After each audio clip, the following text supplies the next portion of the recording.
Bismillahirrahmanirrahim.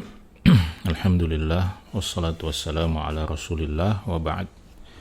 Dalam sebuah hadis yang diriwayatkan oleh Imam Ahmad dan Al-Imam At-Tirmidzi dengan sanad yang sahih dari hadis Al-Harits Al-Asy'ari radhiyallahu taala anhu, Nabi kita Muhammad sallallahu alaihi wasallam pernah menceritakan, Inna Allah subhanahu amara Yahya ibn Zakaria bi khamsi kalimat, bahwa Nabi sallallahu alaihi wasallam pernah memerintahkan kepada Nabi Yahya bin Zakaria untuk menyampaikan dan mengamalkan 5 pesan dari Allah subhanahu wa ta'ala,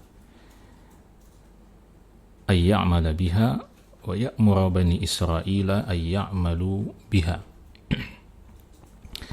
Kelima pesan itu, kata Nabi SAW, diperintahkan kepada Nabi Yahya untuk diamalkan dan agar beliau menyampaikan perintah yang sama kepada Bani Israel untuk mengamalkan kelima kalimat atau kelima pesan Allah subhanahu wa ta'ala. Lalu kata Nabi SAW, wa innahu kada ayyubatti'a biha. Tetapi Nabi Yahya alaihissalam nyaris terlambat untuk menyampaikan pesan tersebut. Faqala lahu Isa alaihissalam, maka Nabi Isa alaihissalam pun berkata kepada beliau, Innallaha amaraka bi khamsi kalimat. Sesungguhnya Allah subhanahu wa ta'ala telah memerintahkan padamu untuk memperhatikan 5 kalimat atau 5 pesan, lita'amala biha, untuk kau amalkan, wa ta'mura bani Israila ayya'malu biha, dan agar engkau memerintahkan Bani Israel untuk juga mengamalkan kelima pesan Allah subhanahu wa ta'ala itu.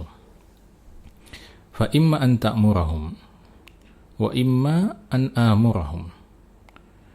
Jadi Nabi Isa mengatakan kepada Nabi Yahya, fa imma an ta'murahum, silahkan, apakah Anda yang ingin menyampaikan perintah ini kepada mereka, wa imma an amurahum, atau saya yang akan menyampaikan perintah Allah subhanahu wa ta'ala tersebut kepada mereka.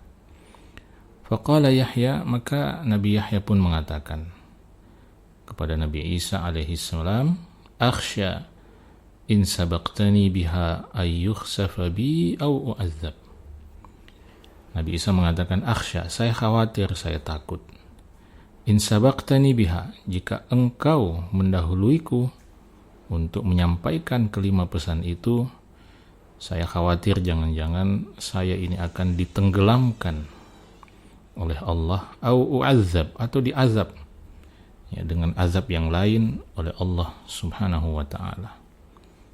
Jadi Nabi Yahya merasa takut, ya, dan merasa khawatir, ya, setelah mendapatkan peringatan, ya, dari Nabi Isa alaihi salam atas keterlambatan beliau menyampaikan kelima pesan tersebut kepada Bani Israel.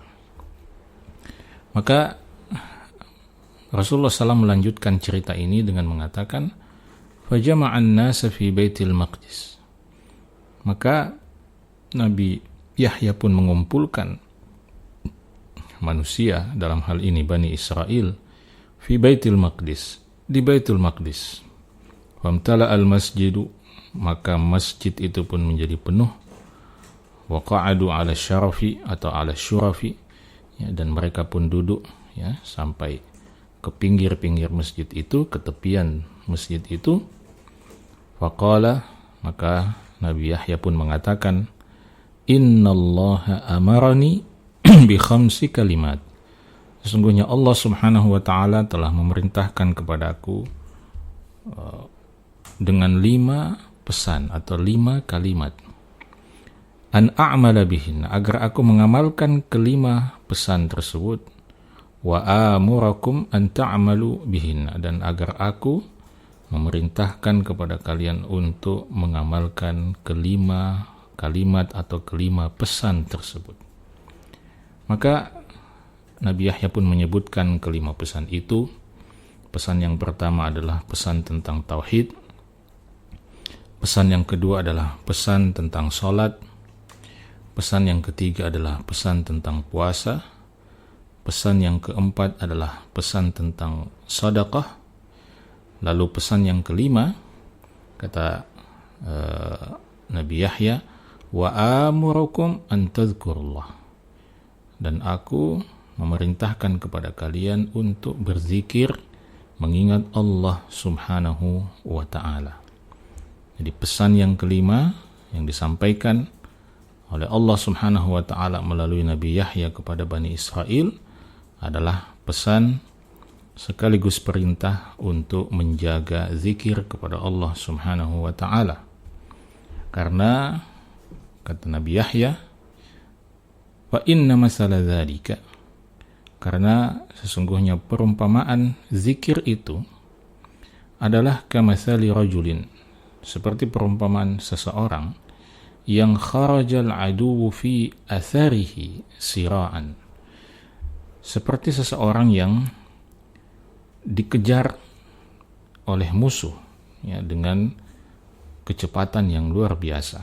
Jadi seperti seseorang yang berlari menyelamatkan diri karena dikejar dan diikuti oleh musuh yang juga bergerak dengan cepat ya, siraan ya, bergerak dengan cepat untuk menangkap ya, atau membunuh orang tersebut. Hatta idza ata ala hisnin hasin, sampai kemudian akhirnya orang itu berhasil sampai di sebuah benteng yang sangat kuat.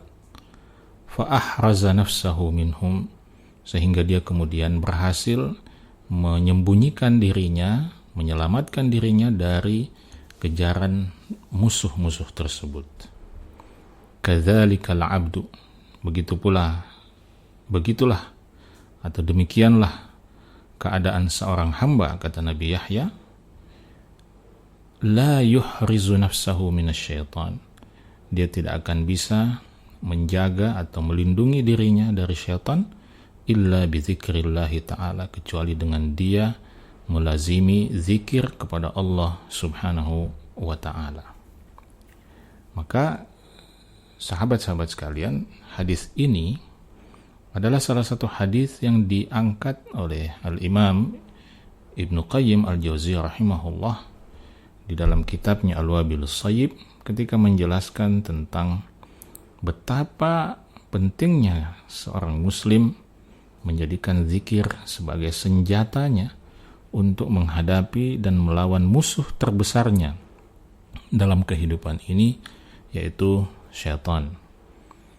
Ibnu Qayyim Al-Jauziyah rahimahullah bahkan menyebut hadis ini sebagai hadisun azimus sya'n, hadis yang sangat agung, sangat mulia kedudukannya, dan yambaghi likulli muslim hifdhuhu wa ta'aqquluhu, dan dia adalah hadis yang sepatutnya dihafalkan dan dijadikan sebagai renungan ya, bagi setiap muslim. Karena hadis ini sekali lagi menjelaskan salah satu keutamaan penting dari zikir kepada Allah Subhanahu wa ta'ala, bahwa zikir itu akan mengusir musuh besar kita, yaitu syaitan. Zikir itu dengan izin Allah Subhanahu wa ta'ala akan menyelamatkan kita dari musuh terbesar kita. Zikir itu ibaratnya seperti sebuah benteng yang sangat kuat, sebagai tempat perlindungan yang sangat kokoh, yang seorang hamba tidak bisa menyelamatkan diri dari musuh terbesarnya, yaitu syaitan, kecuali dengan melazimi zikir ini.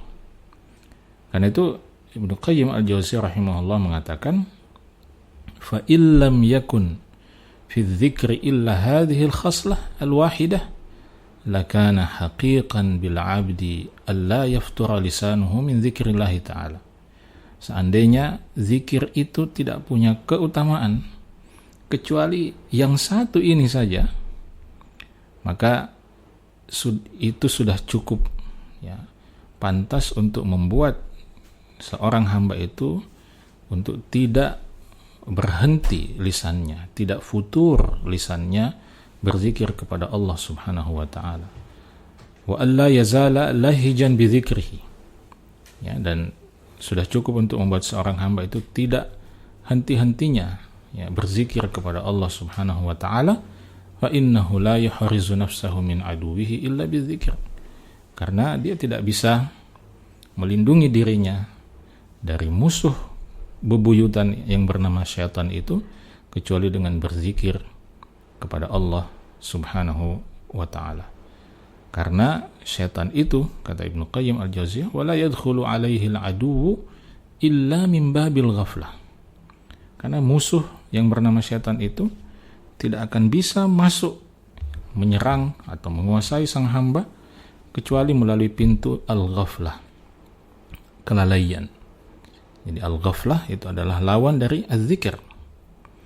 Jadi kata Ibnu Qayyim, musuh yang bernama syaitan itu yarsuduhu, itu selalu mengawasi dengan sangat ketat kepada sang hamba, sehingga kapan hamba itu lupa, kapan hamba itu lalai, maka dia akan segera melompat dan menerkam hamba itu, ya, dan menjadikannya sebagai mangsanya. Tetapi kata Ibnu Qayyim al-Jauziyah, wa idza dzakarallaha ta'ala, tapi kalau hamba itu selalu berzikir kepada Allah Subhanahu wa taala, in khanasa aduwullah, maka si musuh Allah bernama syaitan ini akan menciut, wa tasawara, dan dia akan apa? Dia akan mengecil, wanqama'a, dan dia akan terhalang, tidak bisa masuk ke dalam diri seorang hamba, ya, hatta yakuna kal wasa'i wa kadzubab, ya, sampai saking mengecilnya, kata Ibnu Qayyim al-Jauziyah, syaitan itu menjadi seperti burung yang sangat kecil atau bahkan menjadi seperti seekor lalat. Ibnu Abbas radhiyallahu taala anhuma pernah mengatakan pada kesempatan yang lain, asyaitanu jathimun ala qalbi ibni Adam. Syaitan itu pekerjaannya adalah jathimun. Jathimun itu artinya dia berdiri, ya, secara terus-menerus, ya, di depan hati anak Adam. Fa idza saha wa ghafala, kalau hati anak Adam itu sudah mulai lalai, lupa, maka waswasa, syaitan akan membisik-bisikkan keburukan, ketakutan kepada anak Adam itu. Fa idza dzakarallaha ta'ala khanasa. Kata Ibnu Abbas, apabila sang hamba itu berzikir, mengingat Allah Subhanahu wa taala, maka syaitan itu akan mengecil. Maka jadikanlah zikir sebagai senjata utama kita dalam menghadapi musuh terbesar kita, yaitu syaitan. Demikian, semoga bermanfaat. Assalamualaikum warahmatullahi wabarakatuh.